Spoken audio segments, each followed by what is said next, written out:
శ్రీమాత్రే నమః. సంతాన సాఫల్యం కొరకు, సంతాన సమస్య ఉన్న వాళ్ళకు అంబహత్రయ క్షేత్రంలో ఉండేటటువంటి గొప్ప వరం, గొప్ప యజ్ఞం. 5 మంగళవారాలు సంతాన వ్రతం చేసుకోవాలి. పీఠంలో వచ్చి సంతాన వ్రతమునకు సంబంధించిన లిస్ట్ ఇవ్వమంటే మీకు ఒక లిస్ట్ ఇస్తారు. అందులో ఉన్న సామాగ్రి మీరు తెచ్చుకోవాలి. కొన్ని వస్తువులు ఇక్కడ దొరుకుతాయి. ఏ ఏ వస్తువులు దొరుకుతాయో అవి విడిచిపెట్టి, దొరకని వస్తువులు టిక్ పెట్టుకొని ప్రతి వారం ఆ వస్తువులు మీరు తెచ్చుకొని 5 వారాలు సంతాన వ్రతం చేయాలి. ఇక్కడ సంతాన వ్రతం చేయించడానికి వాలంటీర్స్ ఉంటారు. ఈ సంతాన వ్రతమును కేవలం మంగళవారమే చేయబడుతుంది. మిగతా వారాల్లో రాదు. ఒకవేళ గవర్నమెంట్ ఎంప్లాయీస్ ఉన్నాము, మాకు కొన్ని పరిస్థితులలో రాలేకపోతామంటే ఆదివారం కూడా ఒక అవకాశం ఉన్నది. ఆదివారం కూడా చేసుకోవచ్చు. ఇది షష్ఠి, మానస, సుబ్రహ్మణ్యేశ్వర ఈ 3 దేవుళ్ళ పూజలు కలిపి ఒక పూజగా రచించి ఇచ్చాము మనము. అందులో 5 వారాలు ఈ సంతాన వ్రతం చేసుకున్న తర్వాత 6వ వారం మీ పుట్టింటి వాళ్లతో కొత్త బట్టలు పెట్టించుకొని వాళ్ళతోనే ఒడిబియ్యం పోయించుకోవాలి. అమ్మవారికి ఒడి నింపి మీరు ఒడి నింపుకోవాలి.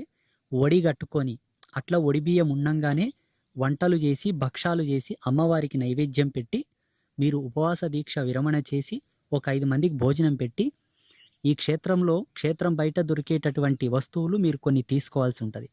సంతానపు తాయిత్తులు, సంతాన ఉంగరములు, సంతాన గవ్వలు, సంతానం తాళ్ళు, ఈ 4 వస్తువులు మీరు ధరించాలి. మీరు పోసుకున్నటువంటి వడిబియ్యం 5 మంగళవారాలు, ప్రతి మంగళవారం ఒక పొద్దుండి సాయంత్రం సుక్కలను చూసి కొన్ని ఒడిబియ్యం, కొన్ని వేరే బియ్యం కలిపి ఒకటే పూటకు ఆ 2 దంపతులకు తప్ప వేరే వాళ్ళు తినకూడదు. సరిపడ్డ అన్నాన్ని ఉడకబెట్టుకోవాలి, గంజి వార్చకూడదు. ఒంటి కూరతో కాకుండా ఒక చారు, ఒక కాయగూర చేసుకొని ఇస్తరాకుల తినాలి. తిని పడుకోవాలి. ఆ రోజు భార్యాభర్తలు దూరంగా ఉండాలి.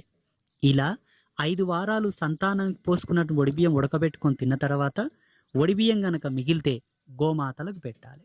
ఇలా ధరించి పూజించి తిన్న వాళ్లకు తప్పకుండా సంతానము కలుగుతున్నది.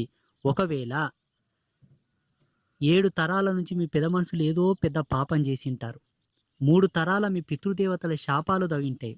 వీటికి తోడు మీ ఆత్మలు పోయిన జన్మలో చేసుకున్న పాపాలు కూడా మీకు తగిలి ఉంటాయి.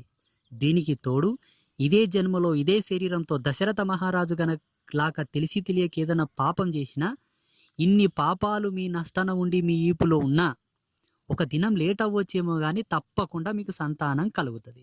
ఇది అమ్మవారి యొక్క వాక్కు. తప్పకుండా వ్రతం చేయండి. సంతాన వ్రతమును ఆచరించే వాళ్ళు పీఠంకి వచ్చి ప్రారంభం చేసినప్పటి నుంచి ముఖ్యంగా మీ పుట్టింటికి వెళ్ళకూడదు. ముఖ్యమైనటువంటి నియమం. ఒకరు కట్టిన బట్టలు కట్టకూడదు, ఎవరి ఎంగిలి తినకూడదు, ఏ ఫంక్షన్లకు అటెండ్ కాకూడదు, ఎవరింటికి వెళ్ళకూడదు, మద్యం సేవించకూడదు, మాంసం తినకూడదు. 5 వారాలు కఠినంగా అమ్మవారి యొక్క ధ్యానంలో ఉండి చేస్తే తప్పకుండా ఫలితం మీ ఇంటికి వస్తుంది. ఏ ఫంక్షన్లకు అటెండ్ కాకూడదని చెప్పానుగా, అందులో చావు దగ్గరకు పోకూడదు, పెళ్ళిళ్ళకు పోకూడదు, రజస్వాల ఫంక్షన్స్కి పోకూడదు, ఎవరైనా దేవుళ్ళని చేస్తే పోకూడదు, ఏమైనా ఇంట్లో ఉత్సవాలు చేసినా కూడా పోకూడదు. ఒకవేళ పోవాల్సి వచ్చినా బయటికి వెళ్ళి రావాలి తప్ప అక్కడ నిద్ర చేయడం, అక్కడ తినడం లాంటివి చేయకూడదు. ఇది ప్రధానమైన నియమం. గ్రహించగలరు. శుభమస్తు.